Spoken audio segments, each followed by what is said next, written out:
धामनोद के अंदर खुलेआम घूम रहे हैं, इन पर जीराबंदी की कार्रवाई करते हुए, तड़ीपार की कार्रवाई करते हुए तुरंत धार जिले से इनको बाहर करने का कार्य जल्द से जल्द करने की कृपा करें। सम्मानित साथियों, यह हमारी दूसरी मांग है और ज्ञापन में हमारी तीसरी मांग है कि जो सट्टे की टेबलें चल रही है, जो जुए की टेबलें चल रही है, जिससे मजदूर वर्ग का युवा, मजदूर वर्ग का तबका बर्बाद होकर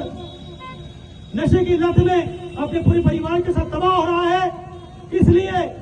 नगर धामनोद के आसपास जितने जुए की टेबलें और सट्टे की टेबलें चल रही है, अगर तुरंत प्रभाव से बंद नहीं होती है तो इसके लिए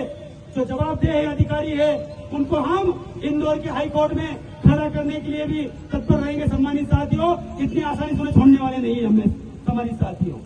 और वो सिर्फ इस आह्वान को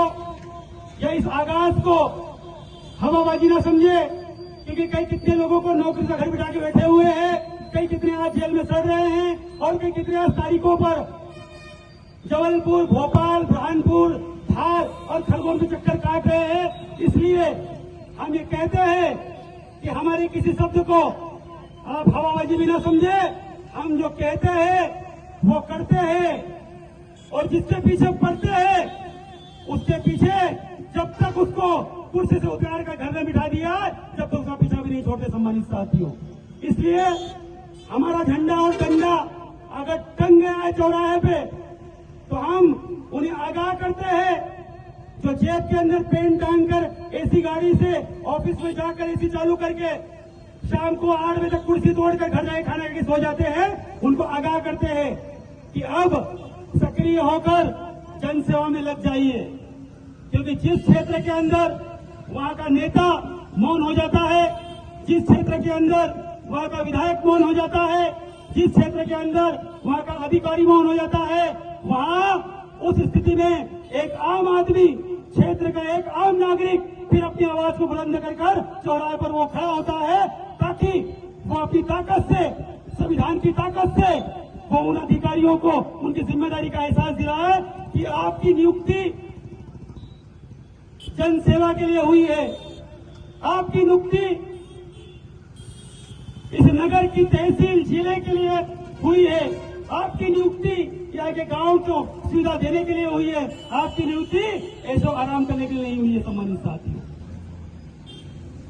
हमारा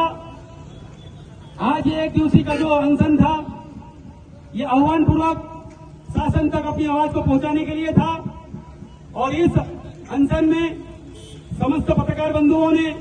जो अपना समर्थन देकर उन्होंने भी हमारा जो साथ दिया है, उसके लिए बहुत बहुत हम उनका आभारी मानते हैं। नगर की जनता, नगर के जनमानस, हमारे बहुत से व्यापारी साथी भी यहाँ पर मंच पर आकर उन्होंने कहा था कि चौबे जी बिल्कुल आप अपनी आवाज बुलंद करें, सारा व्यापारी संघ भी 1-2 दिन के अंदर बैठक करेगा, उनकी मीटिंग करेंगे और अभी वो मुझे बोल कर गए हैं कि व्यापारी संघ धामनोद भी अपने एक सर्वदलीय ज्ञापन मुख्यमंत्री के नाम भेजेंगे और जो यहाँ के और भी जो संगठन है वो भी अपने ज्ञापन माननीय मुख्यमंत्री तक भेजेंगे। और जो धामनोद के अंदर सबसे बड़ा हमारा दूसरा मुद्दा है शराब तस्करी का। सम्मानित साथियों, हमने माननीय मुख्यमंत्री जी से ये आह्वान किया है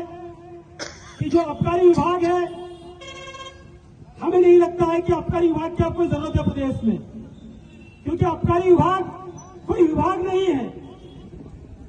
और ये आबकारी के अंदर काम करने वाले ये कोई अधिकारी नहीं है।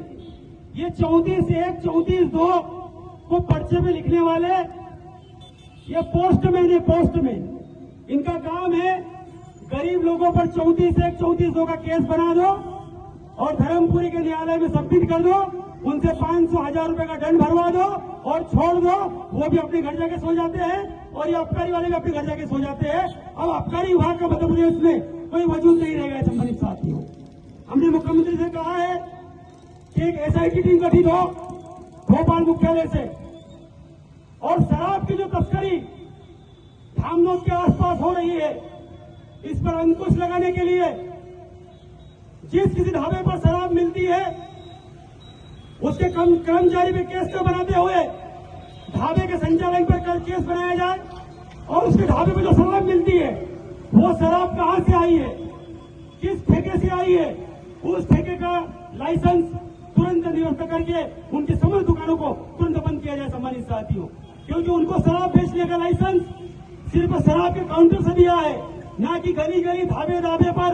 ये जो रात में शराब की गाड़ियों से शराब को खाली किया जाता है और जो शराब को तस्करी की जाती है, वो तस्करी करने का लाइसेंस उन्हें नहीं दिया है सम्मानित साथियों। सिर्फ अपनी दुकान से शराब बेचने का लाइसेंस दिया हुआ है। लेकिन हम क्या देख रहे हैं, प्रत्येक ढाबे पर रात को 11-11, 12-12, 1-1 बजे तक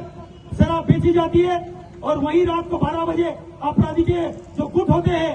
वो वहां पर रात को शराब पीते हैं और रात बेरात अपराध को अंजाम दे रहे सम्मानित साथियों। इसलिए जो शराब की तस्करी क्षेत्र में बढ़ गई है, उस पर अंकुश लगाने के लिए भोपाल मुख्यालय के डीजीपी साहब अपनी एक टीम बनाकर बिना बताए समय समय धामनू क्षेत्र में दबिश दे और दबिश देकर जहां जहां शराब अवैध शराब बिक रही है, इनके ऊपर सख्त कार्रवाई करते हुए बुलडोजर जो अभी तक घाट के नीचे नहीं उतरा है, मध्य प्रदेश से बुलडोजर चल रहा है जबलपुर में, ग्वालियर में, इंदौर में, भोपाल में, लेकिन वो बुलडोजर मानपुर घाट के नीचे नहीं उतरा है।